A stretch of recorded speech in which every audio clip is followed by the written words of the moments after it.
Ini sudah menunjukkan jam 9 malam. Sudah waktunya untuk pulang. Tapi kita coba untuk belajar ya. Ini gambaran daripada struktur virus corona. Bentar kita jelasin. Jadi virus bisa nempel ke sel badan kita ini gede-gede harusnya ya. Ini butuh bantuan namanya reseptor. Apa itu reseptornya? Yaitu S2, angiotensin converting enzyme 2. Kemudian untuk menempel kan perlu reseptornya. Menempelnya adalah dengan spike protein. Nih, spike protein. Sebut juga paku protein. Ternyata pada spike protein ini ada dua komponen yang kalau nempel pada sel manusia susah untuk lepas lagi. Kenapa? Pertama, pada spike protein ini terdapat yang namanya RBD, reseptor binding domain. Reseptor binding domain. Nah, dia juga ternyata di sini punya belahan nih. Belahan. Fungsinya apa? RBD ini nanti nempel ke sel, kuat jadinya. Belahan ini nanti fungsinya berusaha untuk merangsek sel sehingga si virus bisa masuk ke dalam sel manusia. Begitu masuk, nanti si virus corona ini jadi begini. Misalnya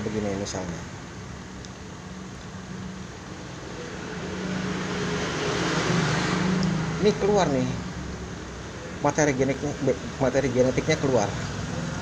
Dia terus replikasi membelah diri.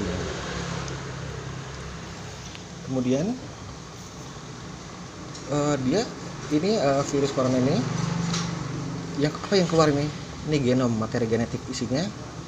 Kalau nggak DNA, RNA. Tapi pada virus corona tipenya RNA, ribonucleic acid. Terus berusaha membuat salinan sendiri, makanya jadi banyak. Nah ini begitu ini keluar, badan akan mengenali ini sebagai disebutnya nanti antigen.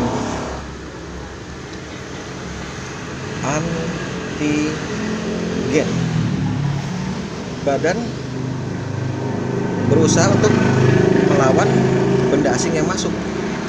Bentuknya adalah antibody. Jadi perang, curek gitu ya. Misalnya gambarnya gini deh. Apa ini antibodinya? Yaitu sitokin. Sitokin ini ada dua macam. Ada yang pro-inflammatory dan ada yang anti-inflammatory. Pada saat antibodi mengenali antigen, semuanya dikeluarkan, mau yang pro maupun yang anti. Terjadilah pertempuran. Ya kan? Hasilnya apa? Hasilnya adalah kerusakan sel. Permasalahannya, kerusakan sel ini memicu terbentuknya sitokin lagi. Hasil apa? Ini sitokin sitokin, banyaklah sitokinnya. Inilah yang disebut dengan badai sitokin. Badai sitokin. Nah, apa terjadi kemudian?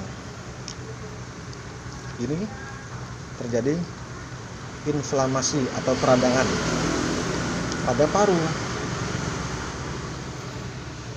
Selanjutnya yang terjadi adalah udem. Udem ini adalah pembengkakan paru. Kenapa gitu udem? Bengkak.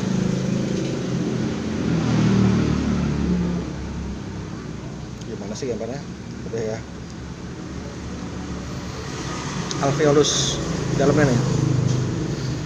Nah ini kenapa jadi bengkak? Isinya kenapa? Ini hasil pertempuran. Ada sel mati,